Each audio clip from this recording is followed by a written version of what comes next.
bloody battle that the pact could once again see the South Pacific region become a battleground for much larger powers. Inflation in Europe has soared to another record, a fresh sign that rising energy prices fueled by the war in Ukraine are squeezing consumers and adding pressure on the central bank to raise interest rates. Consumer prices in the 19 countries that use the euro currency rose by an annual rate of 7.5% last month, according to Eurostat. News and analysis, townhall.com. Coins are in short supply again. Retailers, laundromats, and other businesses that rely on coins want Americans to empty their piggy banks and look under couch cushions for extra change and get coins moving. A group of trade associations representing individual businesses, including banks, retail outlets, truck stops, grocery stores, and more, asking the Treasury Department for more help convincing Americans to get coins back in circulation. The consequence of the circulation slowdown hits people who don't have an ability to pay for items electronically. Under Rockster reporting. Another state legalizes the sale of marijuana for recreational use. New Mexico, the 18th state to do so, with anyone 21 and older allowed to purchase up to 2 ounces of the drug. And once again on Wall Street this hour, the Dow trading 32 points higher, while the NASDAQ Composite Index is down 3 points. More on these stories at townhall.com. We're 5 minutes after 9 o'clock here on this Friday morning. Cloudy skies in Clinton. Temperatures at this time at 35 degrees, and it feels like 30 outside. Local information that makes a difference. Here's your regional weather. On this Friday, we'll see decreasing clouds. Temperatures around 50 degrees. Partly cloudy tonight. Lows in the mid-30s. Saturday, showers likely, highs around 50 degrees. A south-southeast wind shifts from the west-southwest in the afternoon at 10 to 20 miles an hour, and wind gusts on Saturday of 30 miles per hour. Partly cloudy Saturday night, temperatures in the lower 30s. Sunday sunny, highs in the upper 50s. Monday sunny, highs again in the upper 50s, and Tuesday a 40% chance of rain, otherwise cloudy with a high near 60 degrees. As we continue through this Friday morning, cloudy skies across the area. Right now in Bloomington, it's 33 degrees, 34 in Hayward, 35 in Leroy, 37 in Farmer City, 35 in Champaign, 36 in Monticello, 35 in Decatur, 34 in Lincoln, 34 in Springfield, and 36 in Peoria. 35, cloudy in Clinton. Feels like 30 outside. Northwest winds are calm. 64% humidity and 10 miles of visibility this morning. Weather anytime is at DeWittDailyNews.com.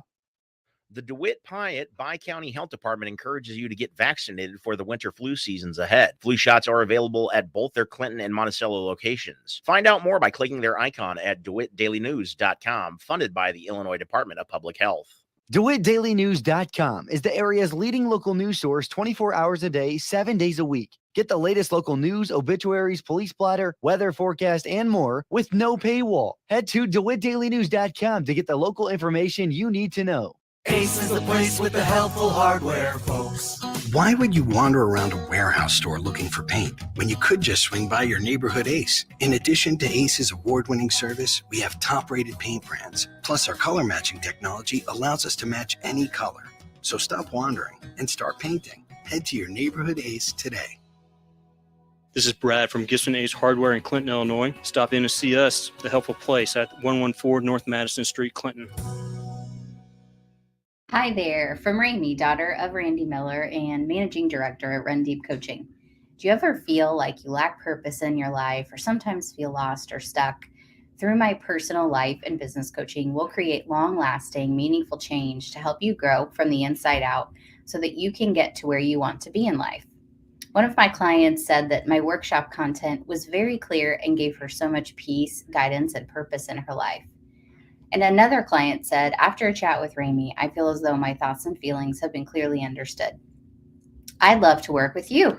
Feel free to reach out for a free 30-minute consultation to see if it's a good fit to work together one-on-one or to discuss my upcoming virtual group coaching program. My website is rundeepcoaching.com. That's rundeepcoaching.com. I really look forward to hearing from you soon. rundeepcoaching.com.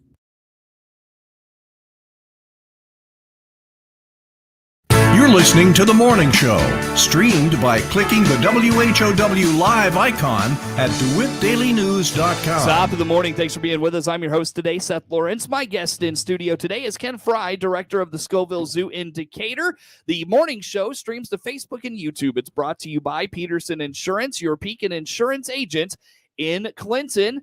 A good morning, Ken. How are you, sir? Good morning. I was digging out a naked mole rat. Naked mole rat is what we've got in studio today. I have to be honest, I don't think you've ever brought in one of these guys. No, it's the first time I've brought these guys. And they're really, I think they're fascinating creatures. They come from Kenya and Ethiopia area of the world, Africa. And they don't have a whole lot of hair. They have some hairs around their mouth area, which kind of help them feel like whiskers on a cat. They kind of help them feel through the tunnels, the dark tunnels underneath the ground. They live most of their lives under the ground, digging tunnels, and the tunnel systems can be as big as like 2 football fields. So a big area of tunnels, and it could be a family of 30 to 300 of naked mole rats that live together in a colony.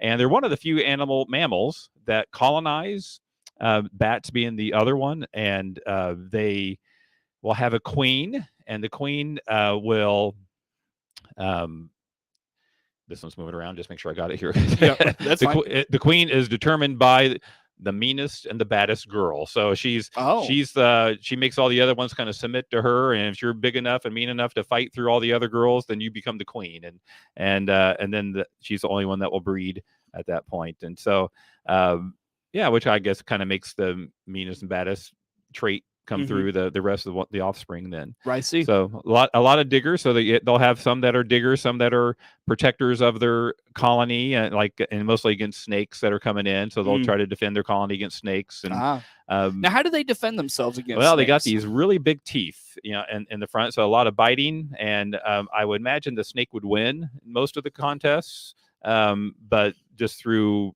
He just wouldn't want to stay long. If he gets one and then the rest are keep biting at him, he'll just get out of there. So there may be a little sacrifice going along there too with one of them. And I see. You can see they have really small, kind of beady eyes, and not very big ears. They don't want to get a whole lot of dirt in them, so they can probably feel vibrations. And they do have this chirp, a little light bird-like chirp, like chirp that they do. Yeah. And just to kind of call the other moles. See, he's going to the chirp now. So I can't even hear it. Cool thing.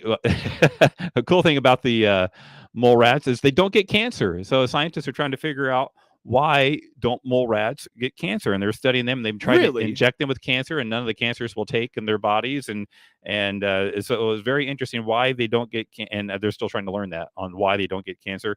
And they also have a very high threshold of pain. They something that would make me cringe. Adults hardly feel pain at all. Younger ones, they do kind of have that pain sensor in their bodies, and then as they mature, they hardly have any pain.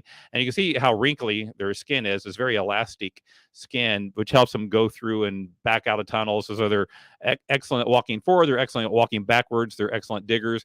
They'll build a lot of chambers, underground, and in those chambers, they'll make one like a bathroom chamber, one like a sleeping chamber, one an eating chamber. Really? And so they really separate their house. And so they're really fascinating little critters. That's interesting. And I noticed that when you brought them in here, Ken, like one of them kind of squirted out and then ran back in under cover there. Are they sensitive to light at all, or? Yeah, well, they live probably most of their lives underground, right? And so they probably don't like light as much, and not that hurts them or anything. It's just they probably prefer the medium light areas and darker areas. Yeah. Now, have these fellows colonized at all? I mean, or is it only like with certain amounts of mole rats? Yeah, when we first got them, the queen did have some babies, but it just never really took off to form a big colony. We have, if you go into our reptile houses where we keep the naked mole rats, and we have 4 different chambers for them to go through, and they're all in clear plexiglass, and they're just active all the time. They're just active diggers, and we have this bark, a little fine bark that we have in the exhibits as well, and they like to dig it and push it, and they push it through the tunnels, and one day one chamber will end up with like a whole mound of bark that they pushed in from the other chambers, and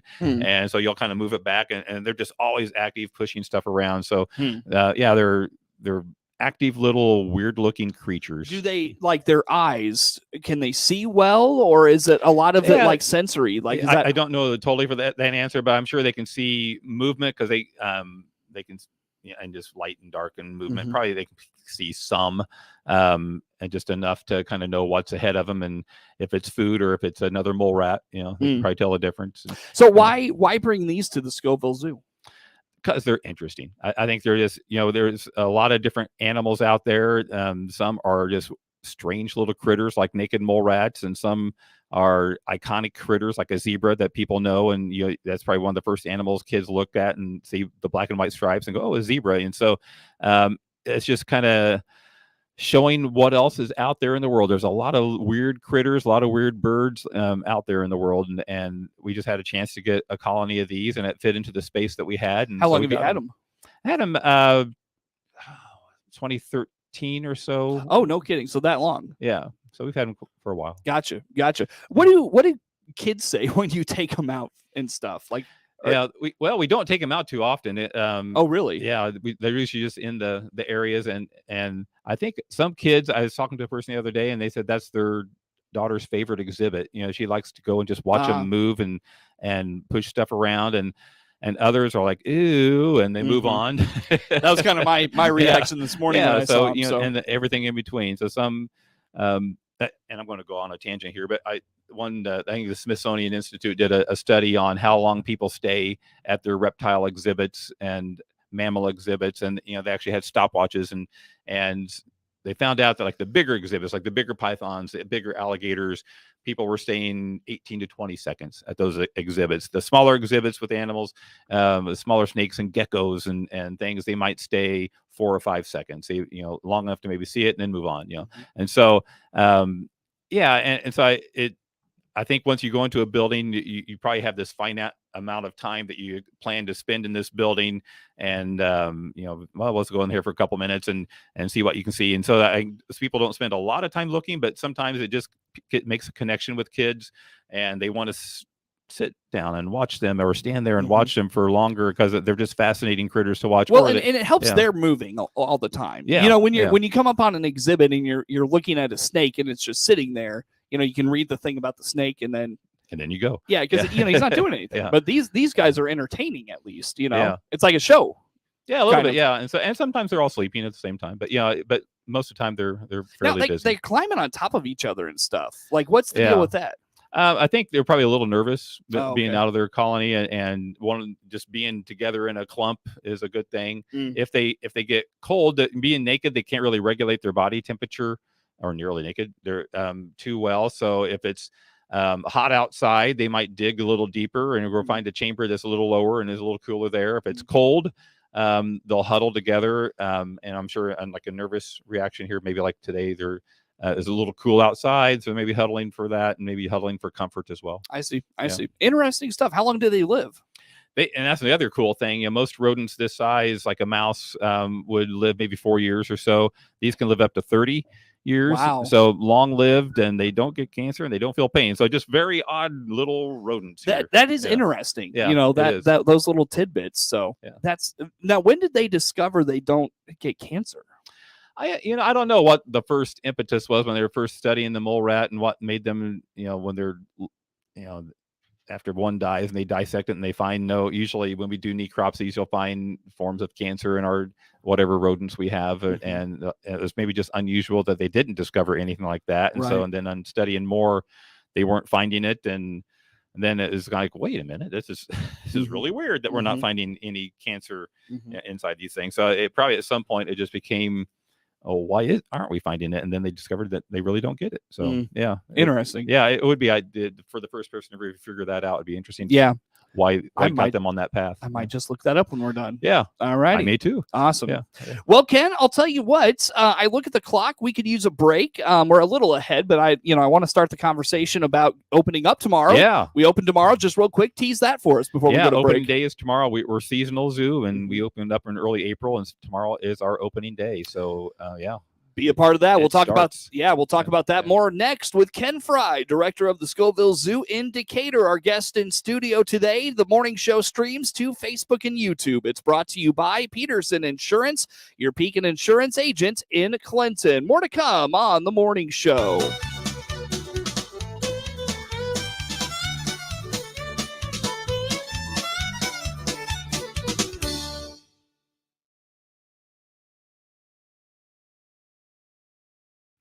CEO Paul Skowron here from Warner Hospital and Health Services in Clinton. Preventative health care protects you from infections, whether COVID, the flu, or other respiratory ailments. Schedule your appointment now by clicking our icon at DeWittDailyNews.com. When it comes to fire and water restoration, ServPro of Piatt, DeWitt counties can make your emergency or disaster like it never even happened. Find out all the services they provide by clicking their icon at DeWittDailyNews.com. You and your loved one will love living here at Eagle Ridge Supportive Living in Decatur. Marketing Director Carla Thomas here with some comments from one of our happy residents. Everything's took care of properly. It almost looks like a resort compared to what it is. A very enjoyable place to live. Eagle Ridge in Decatur is affordable to everyone. Call me, Carla Thomas, for a tour at 217-872-1282. That's 217-872-1282 and start enjoying supportive living. Hear Clinton Maroon live play-by-play this season on WHOW, the Big 1520 Daytime. 92.3 FM in DeWitt County and 106.5 in Bloomington Normal all the time. Plus, streamed at DeWittDailyNews.com on the WHOW mobile app and Amazon Alexa. Plus, tune in for a Best of Clinton Sports broadcast every Saturday morning at 10. All brought to you by Baum Chevy Buick, Clinton Athletic Boosters, Clinton Community YMCA, and Midstate Eye. Let's swing open the farm gate together every day on WHOW. I'm Stu Ellis, your host of the long-running agriculture feature called The Farm Gate. I bring the latest news and information on where agriculture is and where it's going to WHOW Ag listeners several times a day. From tariffs to treaties, from the Board of Trade to the running board on your truck, I cover Central Illinois agriculture every day on The Farm Gate. Hear it all on WHOW's many platforms, on the radio or online. Join me, Stu Ellis, for The Farm Gate. You're listening to The Morning Show, streamed by clicking the WHOW live icon at DeWittDailyNews.com. Once again, a good morning. Thanks for being with us. I'm your host today, Seth Lawrence, and in studio with me, Ken Frye, director of the Scovill Zoo in Decatur. And Ken, it is opening day already. I think this is the closest you've probably ever been to baseball's opening day. Yeah. Isn't that funny? But yeah. No, opening day for the zoo. What do you got going on? Yeah. Well, we usually open up the first Saturday in April each year. And if the first Saturday is preceded by the Good Friday, then we'll open up Good Friday. So, but this year it's not Good Friday. So we open up Saturday, and 9:30 to 6 is our hours on the weekend, 9:30 to 5 during the week. The last admission is 1 hour before we close. So if you're in by 5, the gift shop closes at 5, and then you can stay out in the zoo till 6 on the weekends. The gift shop closes, the entrance closes at 4 during the week, and then you can stay out in the zoo till 5. All right. So, and then opening day, we're looking forward to it. We have a wolf birthday party. They're turning 5 years old. I know that for sure. I gave Ken a hard time about not knowing that. So. Yeah, I had to call a keeper. I can't believe you don't know all the ages of your animals, like the exact day they were born and all those things. I just can't believe you don't know that, Ken. Gosh. So they turned 5 yesterday, actually. So all right. And so we're going to celebrate their birthday party, and the keepers have made like a birthday cake. I'll put finger quotes, birthday cake. It's made out of like a gelatin, like a meat gelatin kind of thing, and hot dogs. And so I think they'll enjoy tearing into that. That'll be fun. And so they get that, and I think they're going to, the keeper plays saxophone, so she's going to play Happy Birthday for him and a couple other things. It has a baseball theme, actually, because of opening days here. And oh, that's cool. And kind of a Cardinal Cub, the little games on either side. And she has a lot of fun putting the little games together, and so we'll celebrate that around 1 o'clock. And that's funny. And it's kind of a weird opening day. It's going to be a little cooler, so some of the animals won't be able to come out yet. And the avian flu, I heard you talked about. That's that's going around. So some of our birds are inside. You will be able to see some of them. like kind of a lower risk birds we'll have outside, and the higher risk ones we still have inside, like our African and our South American birds. Yeah. So what's the latest on that situation? Haven't heard much about it since I talked to Jay. It's still out there, and we still have to keep our toucans and turacos and birds inside, and then the peafowl are locked up. The chickens are locked up right now inside areas to keep them safe from birds. And I think it's a lot of it's passed on by migrating waterfowl. And so once that migration kind of ends, then not only do they carry it, the waterfowl, but they're not really susceptible to it. But like the chicken flocks in your backyard and chicken areas, and if a person steps in a waterfowl poop and carries it into a chicken area, and then the chicken steps in it, and then they get that, and then it passes to all the chickens, and so it's just kind of one of those highly contagious things in some species of birds, but not in others. So the waterfowls, they carry it, but they really don't get it too much. Eagles can get it, but they not too often if they've eaten like a dead waterfowl that happened to have it or something.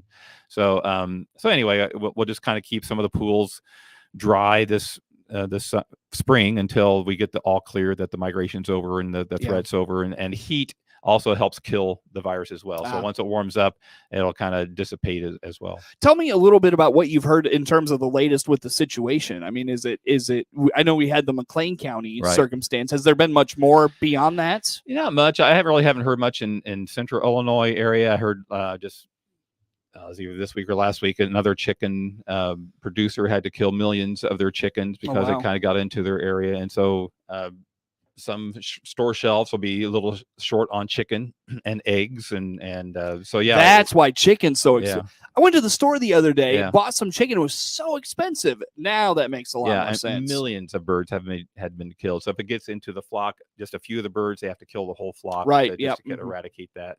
And humans can't really get it. I guess if you ate raw stuff, you could be able to get it, but if you're cooking the meat to the right temperature, you're not going to get this as well. Right. Gotcha.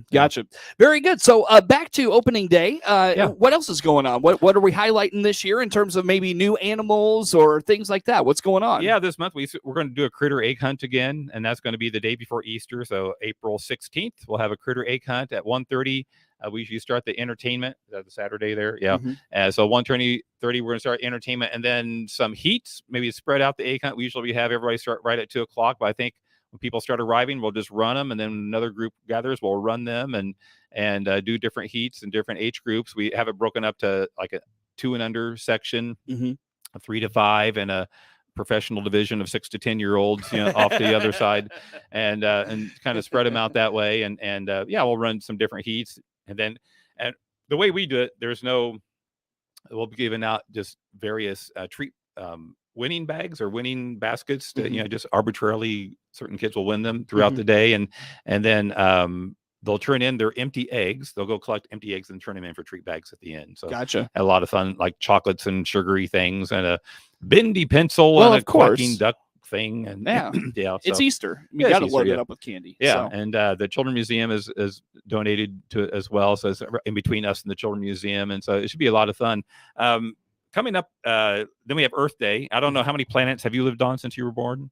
Just the one. Yeah, me too. Oh, just one planet. Yeah. So yeah. No, you're not hooked up with Elon going to Mars. I haven't been out. Oh, okay. But we got to see now. I thought you would for sure be, on one of those flights. That would be interesting. I don't know if I want to do it or not. Yeah, I know, right? I have some friends that would really be into that. But I guess if I was off, I'd do it. It probably is offered. But Anyways, but since we have only lived on one Earth, we got to take care of it, and that's kind of the theme that we'll have that day, and encouraging people to pick up around their community, and as always, and to recycle and all that fun stuff. And then it's also World Penguin Day on that 23rd is the day that we're celebrating our Earth Day celebration. And so you got penguins. We have penguins. We'll be highlighting them. I don't know if they'll be out yet, but they're inside too. Oh, are they susceptible to bird flu? Yeah, so they'll have stinks. Yeah, because they have that big pool and birds come in to drink and leave droppings and oh man. Yeah, so we'll have to. Yeah. Oh gosh. Yeah, it's kind of a That's bummer. a mess. It is. It's a mess. Yeah. It's always something, isn't it? Did you celebrate Earth Hour Saturday? This coming Saturday? This last Saturday. Oh, sure. Yeah. Yeah. I love Earth Hour. Yeah. Yeah. I really do. No, I'll turn off. Just turn off all the lights. Just hang out. Yes, hang out in the dark, man. It's great. I'm like Bane. Not Batman. I just like the dark. Yeah. Yeah, I was born in the dark. Oh, that's fun. I didn't know about it, but yeah, sure. Earth Hour. Yeah. My buddy of mine did it one year, and it looked kind of fun. So just no electronics, no lights, nothing. Yeah, no. Yeah, turn the TV off, oven off. Can you go outside? Well, yeah. I grill. Okay. Yeah, I fire up the grill on those. It nights. wasn't an electric grill.